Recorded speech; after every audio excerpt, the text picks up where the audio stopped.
Bharatiya Janata party అక్కడ ఒంటరిగా పోటీ చేస్తే ఒక్క సీటు రావడం కూడా కష్టమే. అది మా మాట కాదు, ఎనలిస్టుల మాట, జనం మాట. కాకపోతే ప్రధాన ప్రతిపక్షాలు కమల స్నేహం కోసం తప్పిస్తున్నాయి. పొత్తుకు సిద్ధమైన ప్రతిపక్షాలు చెబుతుంటే మద్దతు ఇవ్వడానికి ముందుంటామని అధికార పక్షం రుజువు చేస్తూ ఉంటుంది. అయితే తన ధోరణి ఏంటో చెప్పనే చెప్పదు.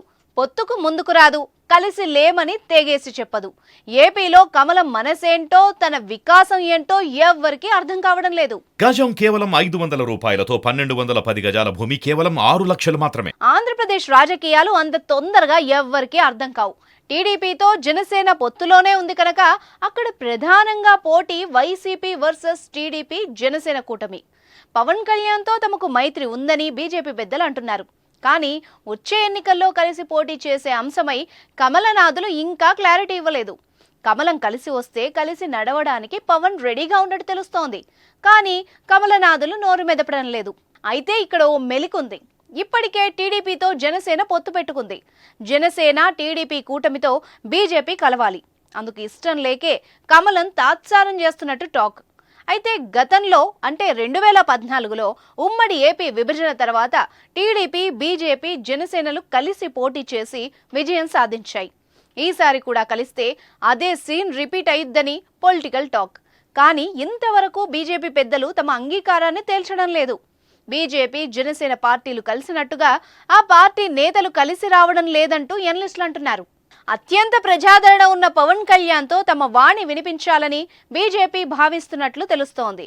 ఆంధ్రాలో బలంగా పాగా వేసేందుకు పవన్ ను ఊతం చేసుకోవాలనుకుంటోంది. బీజేపీ భావజాలానికి ఆంధ్రాలో ఫాలోవర్స్ ఉన్నా పూర్తి స్థాయిలో నాయకత్వలేమి లోపంగా కనిపిస్తోంది.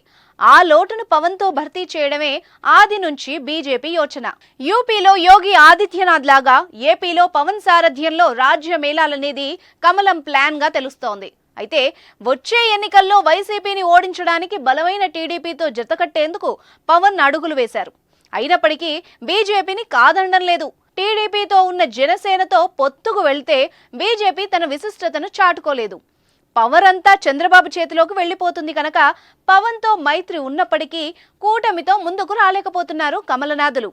బీజేపీతో కలవడానికి టీడీపీ అధినేత చంద్రబాబు సిద్ధంగానే ఉన్నారు. కానీ అటు నుంచి ఎటువంటి సిగ్నల్ రావడం లేదు.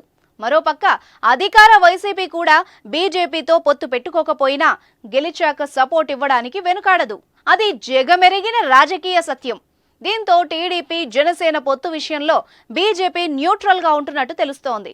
అయితే ఏ క్షణాన్నైనా జనసేనతో పొత్తుపై బీజేపీ గ్రీన్ సిగ్నల్ ఇచ్చే అవకాశం ఉందని టాక్. ఈ క్రమంలోనే ఇదే విషయమై ఢిల్లీ వెళ్లి చర్చించాలని పవన్ రెడీ అవుతున్నారు. 2-3 రోజుల్లో ఇదే విషయమై క్లారిటీ వచ్చే అవకాశం ఉంది. అదే నిజమై టీడీపీ, జనసేన పొత్తుకు కమలం ఓకే అంటే వైసీపీ చిక్కుల్లో పడినట్టేనని పొలిటికల్ టాక్. టీడీపీ, జనసేన ఉమ్మడి అభ్యర్థుల్ని ప్రకటించేలోపు బీజేపీ పొత్తుపై స్పష్టత వస్తుంది. అప్పుడు తేలుతుంది వచ్చే ఎన్నికల్లో పొలిటికల్ ఫైట్ ఎలా ఉండబోతోందోనని.